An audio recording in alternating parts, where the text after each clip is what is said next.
Hi hello नमस्कार मी पुन्हा एकदा नवीनशा व्हिडिओमध्ये मनापासून स्वागत करते.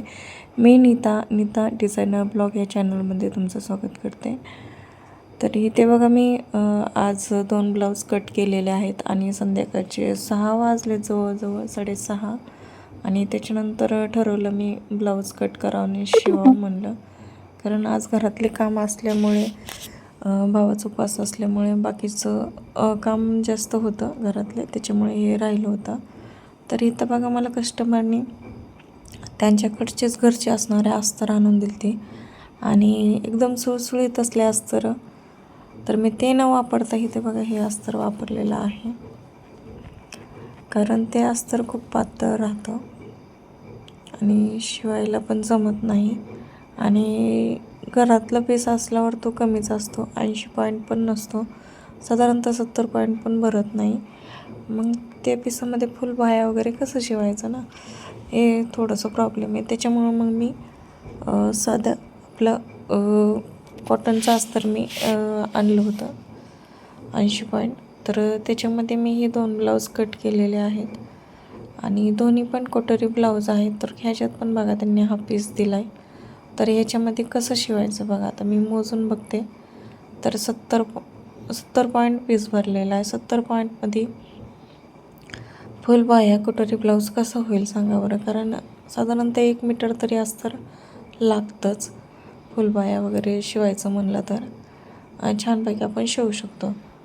तर मग हे मी कट पीस वापरलेलं होतं,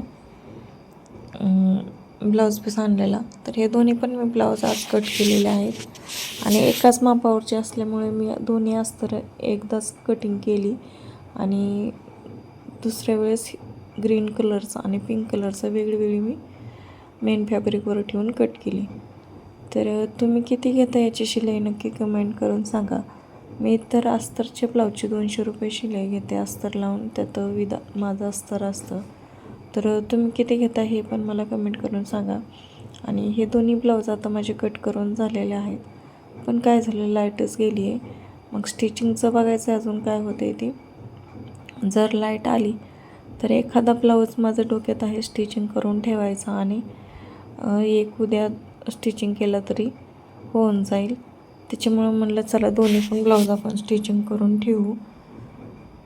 तर कसा वाटला हा ब्लॉग नक्की कमेंट करून सांगत जावा. आवडल्यास चॅनलला लाईक शेअर सबस्क्राईब करायला अजिबात विसरू नका. तर हे 2 ब्लाऊज मी कट करून ठेवले. आता बघूया, लाईट आली तर शिवायला घेणार आहे मी, तोपर्यंत बाकीचे कामं उरकून घेते. तर लाईट तर इथं आलती बघा आणि बराचसा ब्लाऊज मी शिवून स्टिच केलेला आहे. तर आता फक्त स्लीव्जला म्हणजे ब्लाऊजला स्लीव्ज बसवायच्यात आणि साईड फिटिंग करायची आहे. तर इथे लगेच बॉबिन संपली बघा. माझं तर असंच होतं, सारखी बॉबिन संपती.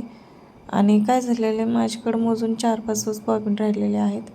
त्याच्यामुळे काय होतं, अर्ध्या भरलेल्या राहतात आणि मग ते अर्धीच बॉबिन जास्त लवकर संपले जाते. मग मला ते सारखी भरावं लागते. तर तुमचा पण हा प्रॉब्लेम आहे का नक्की सांगा.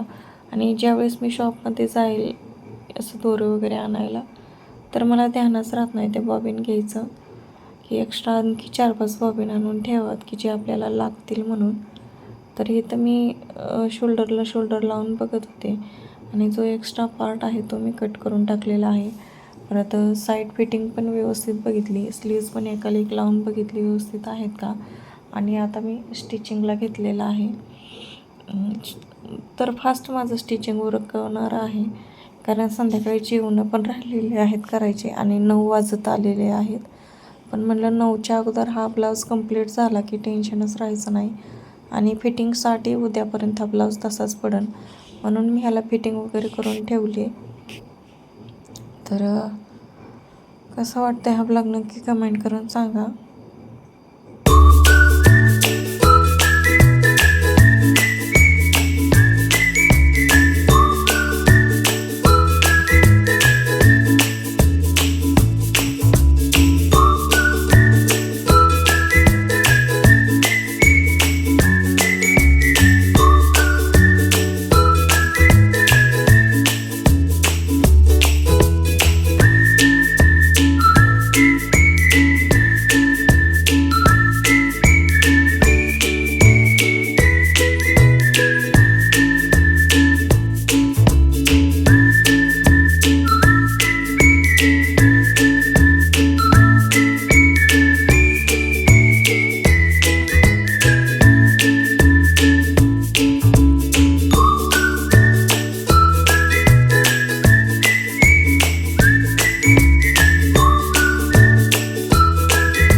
आता इथं मी फिटिंग करायला घेतलेली आहे. पहिला अगोदर मी ब्लाऊजवरून माप घेते आणि मग ते ब्लाऊजवर टाकते.